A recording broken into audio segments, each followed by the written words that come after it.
Baik, terima kasih kawan-kawan media yang sudah hadir di kantor kami ini. Atas nama Agasar Law Firm, saya Irfan Agasar, rekan saya Pak Supriyadi Esa dan Pak Gradi Mutakin. Dalam hal ini sebagai kuasa hukum dari Bapak Tiko Pradipta Aryawardana. Jadi menanggapi hari ini kita ingin menyampaikan berkaitan dengan pemberitaan media yang kemungkinan kemarin ini sangat viral sekali ya. Di media berkaitan adanya kasus penipuan atau penggelapan yang menimpa ya klien kami, dalam hal ini Bapak Tiko, yang dilaporkan oleh saudari Arina Winarto ya, sebagai pelapor di Polres Metro Jakarta Selatan. Saudara-saudara ketahui, rekan-rekan media sekalian, bahwa kasusnya menurut informasi sudah naik dalam tahap sidik ya.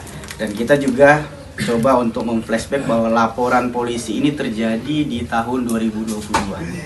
Sudah ada sprint lead 3 kali ya, sampai pada akhirnya naik ke tahapan sidik.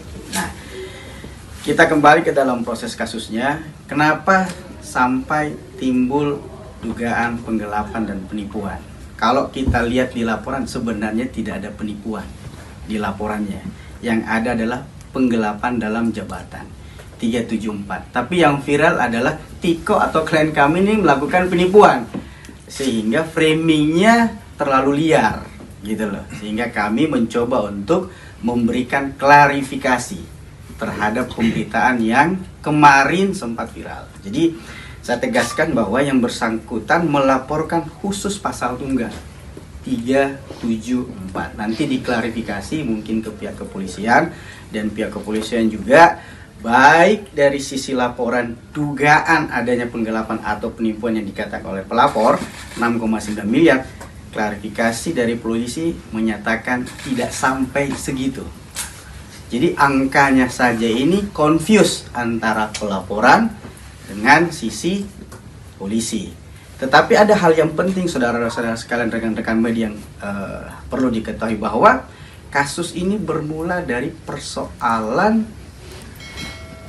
perusahaan yang dibentuk secara keluarga. Jadi ada satu PT namanya PT Arjuna ya, Advaya Sanjaya, ini ada 3 pemegang saham. 75% dikuasai oleh pelapor AW, 20% dikuasai oleh Bapak Tiko klien kita, dan 5% ayahanda dari AW. Gitu. Jadi total 100%. Jadi investasi dalam bentuk usaha berbeda halnya dengan investasi kita di bank. Ya, kalau kita investasi di bank, uang kita kalau dalam bentuk deposito pasti akan bertambah karena ada bunga dan ini.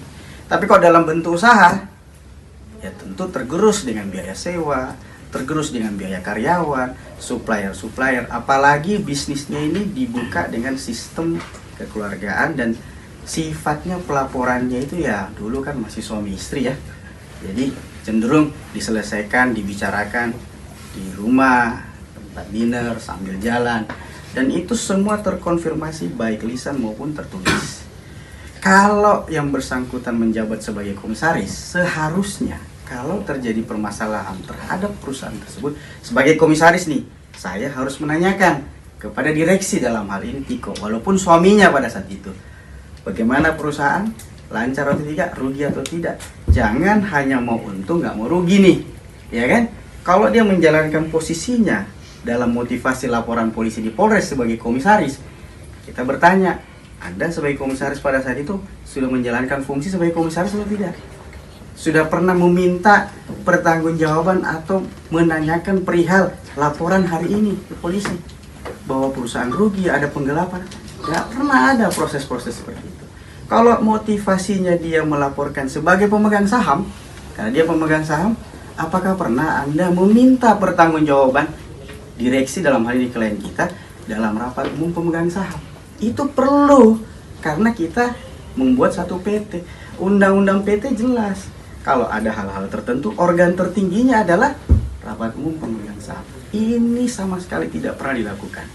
Tiba-tiba ujuk-ujuk ada laporan polisi.